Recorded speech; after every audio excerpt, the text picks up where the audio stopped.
Rangers lose a tough one in overtime. They do get a point to the Vancouver Canucks. 3-2. Rangers had a 2-0 lead going into the third. They only come away with a point, but they had this coming to them. They have not been playing great hockey. They've been depending a lot on Shesterkin. Really, this could have. It was a tough loss. When you have a 2-0 lead going into the third, you really want to close that out and get the 2 points. But the Rangers did not really play all that well. Yet again, the one positive was they got 2 power play goals, and the penalty kill was fantastic. The special teams was great. The 5-on-5 play is not great at all. We can go up and down the lineup as far as players that have struggled. I think 2 players I want to touch on, and it's not just limited to them. Lafreniere and Kakko, it's been disappointing. The first 10 games, I mean, Lafreniere, stats-wise, is not terrible. He has 3 goals, and the goals that he has scored have been important ones, clutch ones. Kakko has no points. And he was looking good prior to that injury. He has not looked great since then. Either way, they got to start doing more. And to a lesser extent, like Philip Hedl, he looks pretty bad. Philip Hedl does not look good. So those young forwards are not really maturing and developing the way you'd want them to right now. They're not. And so does it mean they're a bust? No, it doesn't. You want to start seeing some production, and it's not happening. And it's definitely some cause for concern. Also, players like Mika Zibanejad, I think if he scored in this game, he's taken his play has really taken a hit. I don't like what I've seen from him. The fourth line, I think, has been excellent. The Rooney, McKegg, and Hunt, that fourth line has been very effective. So again, it's the penalty kill, it's the fourth line. Like I said, I had mentioned this, in previous episodes, that part of their game has been decent, but it's that offense that is just non-existent, especially 5-on-5. But it is tough for this team to score goals. Really, really difficult. I want to say that they have, I could be wrong, but 21 non-empty net goals in 10 games. That is putrid.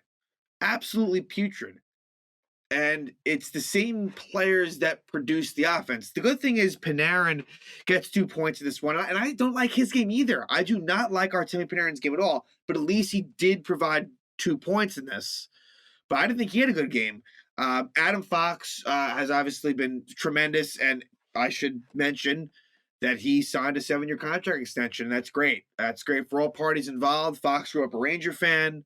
And I think, with the way he's playing, 7 years, $9.5 million per year, I'm not going to play with that whatsoever. If he's going to play like that, and there's no reason to think that he won't stay at a somewhat similar level of this, that's going to be a great contract and a great deal for the Rangers.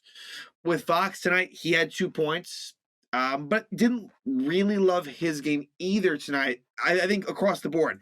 The Keandre Miller-Trouba pair, it was tough. It was really tough. They were on pretty much for all 3 goals. Miller a -3, Trouba a -2.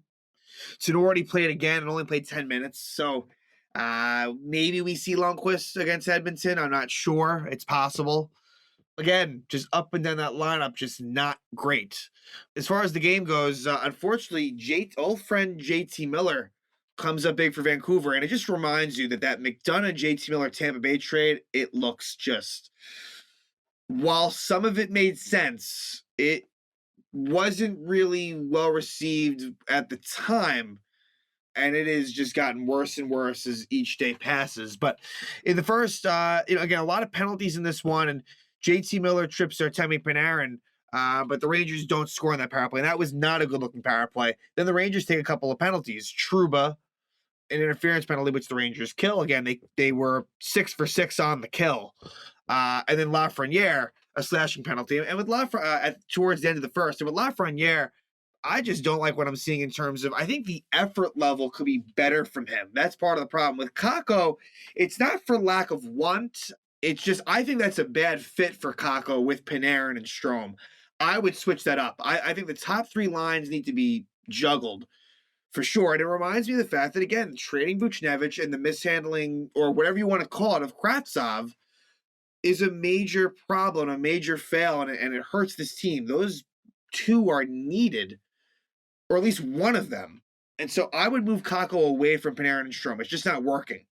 If you want to put Kako, again, I'm a proponent of maybe flipping Kako and Goodrow. Maybe put Kako, I've said this, try him with Zibanejad and Kreider, and then maybe go with Goodrow in that old Jesper Fast role with Panarin and Strom. I think maybe those could have better results.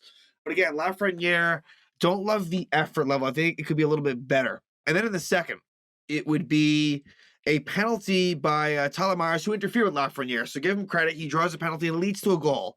A very nice play, a skilled play on the rush from Fox to Panarin to Zibanejad. So Zibanejad gets his second goal of the season. Rangers make it 1-0. It would be it'd actually be 3 straight Ranger penalties that they would all kill. Dryden Hunt, I think he took a penalty last game as well. He needs to stay. I like his game, but he needs to stay out of the box. Then Adam Fox takes the first of what would be 2 penalties for Fox in this one. And then it would be a Ryan Lindgren cross-check. All penalties that the Rangers would, again, give the penalty kill a lot of credit. They have been very good. Basically, since about game 3 of the season, since they started winning, they've been really good. Then there's a too many men on the ice penalty on Vancouver, and the Rangers score. It's a face-off win by Strome. It goes back to Fox, and Panarin takes a shot, and I like the aggressiveness. Panarin shoots it on net. It goes in, his second goal of the season, and the Rangers take a 2-0 lead, and they would take that into third. But I didn't feel great about it. I mean, to that point, the Rangers have been outshot 22-14. Shesterkin was doing a really nice job, but it would be easy for them to get complacent, and they kind of did a little bit. And what hurt them is that Vancouver scored right away in the third. Right away, JT Miller scores at 1:29 from Connor Garland and Pettersson. And so that makes it 2-1 immediately. And then at 15:19, Bud Colson scores another assist for Garland as well. And so right away, 2-2. So now you're just kind of trying to hang on to get that point, which they eventually would. Along the way, though, there was a Fox holding the stick penalty that they killed off. But then the key would be at 14:55, Fox draws a penalty on a Höglander holding call. And then with 35 seconds left in that power play, Ekman-Larsson hooks Hedl. And that's when, on this 5-on-3 and eventually 5-on-4, the Rangers had a lot of chances to score on Thatcher Demko. He even lost, I think it was either his glove or his blocker. And Panarin had a chance but kind of flubbed it. The Rangers could not score. That's been a problem. I'm not talking about the power play because they scored 2 in this one, but just the ability to score goals in general. 2 goals a night isn't going to win you many hockey games. And that's kind of the clip they're going at. Long story short, the Rangers, they get the point and get it to overtime, which you can't underestimate. That's important at Vancouver. It's not like it's a shoo-in type win, but what hurts is you had a 2-0 lead. And the Rangers have been doing more of the coming back and not so much the blowing of leads. So this one hurts to take a step back there. And then it's back and forth in overtime a bit, and Keandre Miller makes a very risky play. Doesn't work out. JT Miller has a breakaway. Shesterkin stops it, but then he can't locate the puck. Miller gets it, wraps around the net, and scores the game winner. Miller's second goal of the game. Again, the former Ranger is the hero, and Vancouver wins it 3-2 in overtime. And again, it stings just because that's a point that was dropped that could have easily been had. But again, they didn't play that well. I mean, the fact that this team is 6-2-2 is quite remarkable if you watch this team. And the fact they've done their ability to accrue points, there's something to be said for that. They have become better at that. They are, in some ways, a clutcher team, although this game notwithstanding. But now it's to Edmonton and Calgary. And I just can already see McDavid and Draisaitl. That's going to be a problem. Not going to be easy. So when I see that game, I'm just hoping for a split. Win one of them somehow, Edmonton or Calgary. My expectation would be Shesterkin, Edmonton, Georgiev, Calgary, but we'll see. It will certainly be there's no way Igor will play both. Georgiev will get one of them. And so we'll see how that goes. But I think I'll be feeling better if they can somehow win one of those. But I have my doubts. This is going to be tough. I hope this was a bit of a wake-up call for the Rangers that, if you continue to play like this, you're not going to get the 2 points every night. So maybe this works out. But again, Vancouver wins it 3-2 in overtime against the Rangers. And that will conclude the Seattle-Vancouver portion of the road trip. And now they head for the Edmonton Calgary back-to-back to finish it up.